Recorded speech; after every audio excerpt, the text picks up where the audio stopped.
Madame, Monsieur, bonsoir. Merci d'être avec nous sur l'ORTM et bienvenue dans cette édition que nous ouvrons avec la belle victoire des Aigles du Mali sur les Zèbres du Botswana. 3-0 au compte du dernier tour éliminatoire de la CAN 2013. Le Mali a donc battu le Botswana par le score de 3-0, 1-0 à la mi-temps.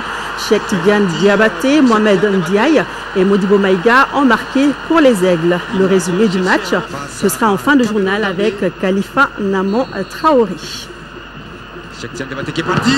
Voilà donc le but de Cheikh Tidiane Diabaté pour le compte des Aigles.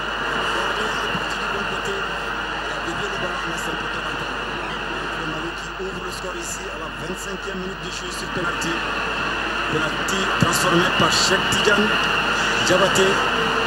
C'est donc fait justice lui-même. La tir remonte comme sur ce coup de Adama où il n'y avait vraiment personne dans la surface de récupération. Le corner de Elhadji Maman Traoré, la sortie du portier, le poteau qui sauve le Botswana et but.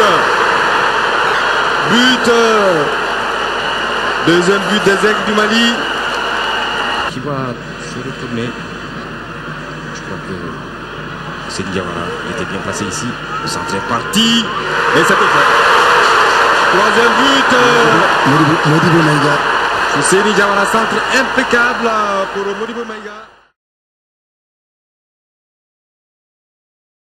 Revenons sur cette belle victoire des Aigles du Mali sur les Zèbres du Botswana par le score de 3-0. C'était cet après-midi en match aller du dernier tour éliminatoire CAN 2013.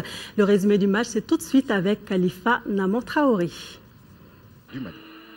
Réussir un premier match à domicile après la troisième place de la Coupe d'Afrique des Nations 2012 et surtout c'est faire une bonne marge de sécurité en vue du match retour. Ce sont là, entre autres ambitions des Aigles du Mali dans ce premier round de la double confrontation face au Botswana.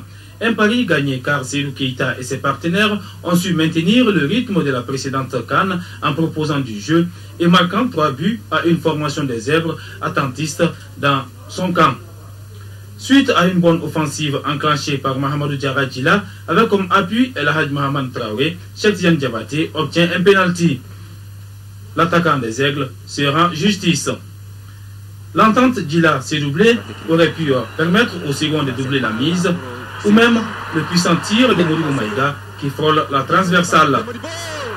Patrice Carteron, qui honore son premier match à la tête d'une sélection, a certainement eu le mot juste dans les vestiaires pour galvaniser ses joueurs à allier beau jeu et efficacité. 7 minutes seulement après la reprise, Mahmoud Ndiaye marque le deuxième but. Le défenseur central réussit là son second but avec l'équipe nationale après celui contre l'Algérie. Modibo Maïga sur un service de Foussini Diawara, mais le 3-0. Les Aigles pourraient bien gagner par un score beaucoup plus lourd si Cheikh Tidiane Diabaté ou Sambasso avaient été à Blois. Ce score de 3-0 peut bien permettre aux Aigles de bien voyager dans un mois à Gaborone. D'ici là, beaucoup de joueurs qui auront eu le temps de jeu conséquent et les quelques absents d'aujourd'hui apporteront de la qualité à l'équipe afin d'obtenir la qualification à la Coupe d'Afrique des Nations 2013 en Afrique du Sud.